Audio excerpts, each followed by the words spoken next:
Qasësht gjykata në këtë rast e ka pështu policinë, respektivisht e ka mbrojt policinë nga një ndërhyrje edhe politike, edhe e padrejt,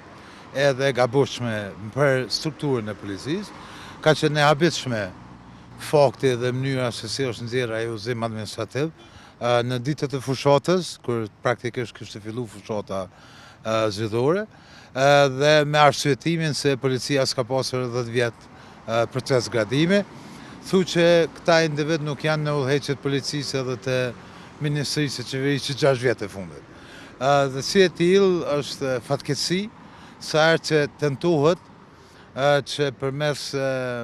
ndërhyrjeve të tilla të dëmtohet policia së brendshme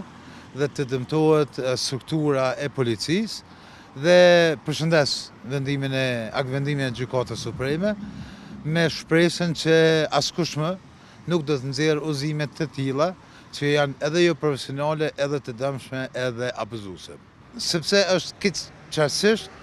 që nuk ka bazë ligjore për një udhëzim të tillë, respektivisht për me thjeshtu për publikun, këta kanë dashur që përmes një udhëzimi me i kalu gradat për persona që ata duan vetë, me i kalu gradat prej policit në toger automatikisht ose me një lloj vendimi e i cili është edhe shkelje profesionale edhe shkelje ligjore, por mbi gjitha e dëmton policinë sepse gradat nuk kalohen në polici asku në botë në vende demokratike, nuk kalohen pa meritë dhe pa një proces zinxhiror, për cilën policia e din. Unë e kuptoj që qeveria nuk e din apo ka qëllime partijake, por jem habit me drejtorin e policisë që ka pranu këtë dhe ka përkra një udhëzim të tillë, cili në fundit dol antiligjor, sepse gjykata nuk ka se si ta pranoj një udhëzim të tillë, i cili edhe i demotivon policët, zyrtarët policorë të Kosovës, edhe i dëmton ata në karrierë dhe mbi gjitha mos harrojmë se në vitin 2024, me nën korrekt vitit 2024, policia është detyruar me anulu një konkurs për gradën rreshter,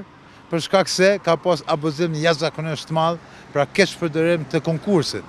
dhe procesit të testimit. Inspektorët e policorë ka dalë me gjetje dhe policia është detyruar me anulu. E sot e asaj dite, pra 2 vjet mrapa, askush s'ka dhënë përgjegjësi për ato shkelje. Është qartë dhe dukshëm është tentuar që të partizazohet policia, pra që përmes vendimeve partijake në qeveri apo në komitete partijake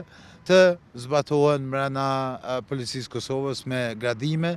në bazë të një udhëzimi jo ligjor, cilën edhe gjykata e ndaloi së zbatuarit.